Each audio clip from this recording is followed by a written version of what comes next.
ସାଙ୍ଗମାନେ ଆଜି ଗୋଟେ ପିଲାଦିନ କଥା ଆଲୋଚନା କରିବା। ପିଲାଦିନେ ବିଦ୍ୟାଳୟରେ ସାର୍ ମାନେ ଉପଦେଶ ମାଧ୍ୟମରେ ତୁମକୁ ବହୁତ କଥା କହିଥିବେ। ଆଜି ଆମେ ଗୋଟେ ଗପକୁ ଆଲୋଚନା କରିବା, ଠେକୁଆ ଆଉ କଇଁଛ। ଫଳ କ'ଣ ହେଲା ଜାଣିଛ?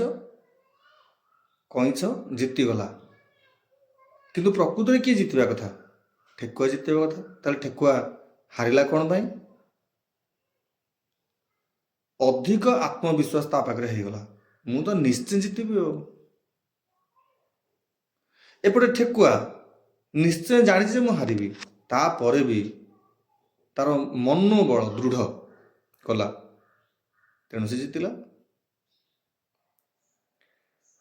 ବାଜି ଆରମ୍ଭ ହଉ ହଉ ଠେକୁଆ ଧାଇଁ ଧାଇଁ ପୁରା ବହୁ ସ୍ପିଡରେ ଧାଏଁ, ତାକୁ ବାଘ ବି ତଡ଼ି ପାରିବନି, ଏତେ ସ୍ପିଡରେ ଠେକୁଆ ଧାଇଁବ।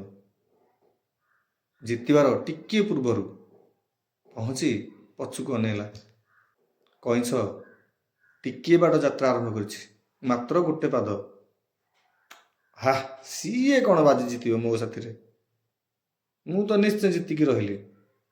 ବାଜି ଜିତିବା ପୂର୍ବରୁ ଶୋଇପଡ଼ିଲା। ଏପଟେ କଇଁଛ ଟିକିଏ ଟିକିଏ ଅବିରାମ ଯାତ୍ରା ଚଲେଇଲା, ଆଉ ଜିତିଗଲା। କ'ଣ ଶିଖିଲେ?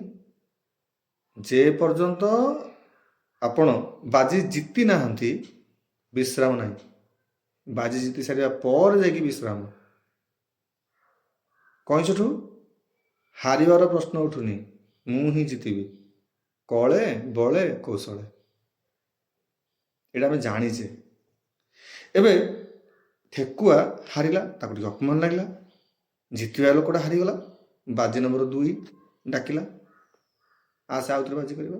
ଏଥର ଆଉ ଭୁଲ କଲାନି। ବାଜି ଆରମ୍ଭ ହେଲା, ବାଜି ଶେଷ ହେଲା, ଠେକୁଆ ଜିତିଗଲା।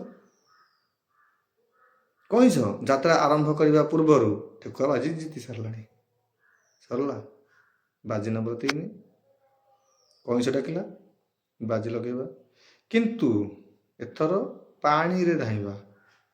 ଠେକୁଆକୁ ପହଁରିବା ଆସିନି। କଇଁଛ ଶୁଖିଲାରୁ ଡୁବକି ମାରିଲା, ଆରପଟେ ଯାଇକି ପହଞ୍ଚିଲା, ବାଜି ଜିତିଗଲା। ଠେକୁଆ ବାଜି ଆରମ୍ଭ କରିବା ପୂର୍ବରୁ କଇଁଛ ଜିତି ସାରିଲାଣି। ଦ୍ୱିତୀୟରେ କ'ଣ ହେଇଥିଲା?